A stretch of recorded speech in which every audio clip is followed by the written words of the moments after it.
Video में हम पौष पूर्णिमा की व्रत कथा सुनेंगे, तो कथा को अंत तक पूरा सुनिएगा। पौराणिक कथाओं के अनुसार कृतक्का नामक नगरी में चंद्रहास नामक राजा राज्य करता था। उसी नगर में धनेश्वर नामक एक ब्राह्मण था और उसकी पत्नी अति सुशील और रूपवती थी। घर में धन धान्य आदि की कोई कमी नहीं थी, परंतु उसे एक बात का बहुत दुख था कि उनकी कोई संतान नहीं है। एक बार गांव में एक योगी आया। उसने ब्राह्मण का घर छोड़कर आसपास के सभी घरों में भिक्षा ले ली और गंगा किनारे जाकर भोजन करने लगा। अपने भिक्षा के अनादर से दुखी होकर धनेश्वर योगी के पास जा पहुंचा और इसका कारण पूछा।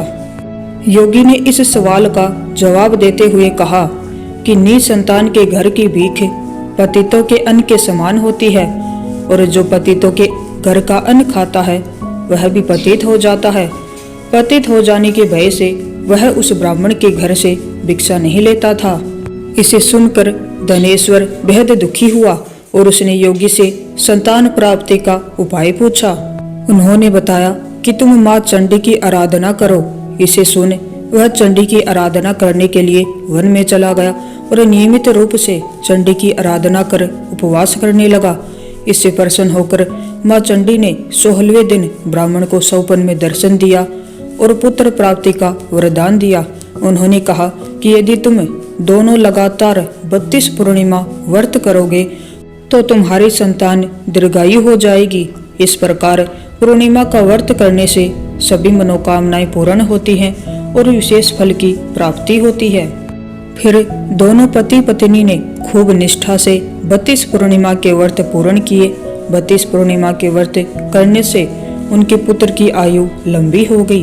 एक अन्य पौराणिक कथा के अनुसार दुर्गम नामक दैत्य ने तीनों लोक में अपने आतंक से हाहाकार मचा दिया था। इस वजह से करीब 100 वर्षों तक बारिश न होने के कारण धरती पर अकाल पड़ गया था। लोग अन्न व जल के अभाव में अपने प्राण त्याग रहे थे। तब माँ दुर्गा ने सभी देवी देवताओं की विनती से शाकंभरी के रूप में धरती पर अवतार लिया। कहा जाता है कि माता की 100 आंखें थी। माता ने जन्म लेते ही रोना शुरू कर दिया था। माता के आंसू से पूरी धरती जलमग्न हो गई और एक बार फिर पृथ्वी पर जल की पूर्ति हुई।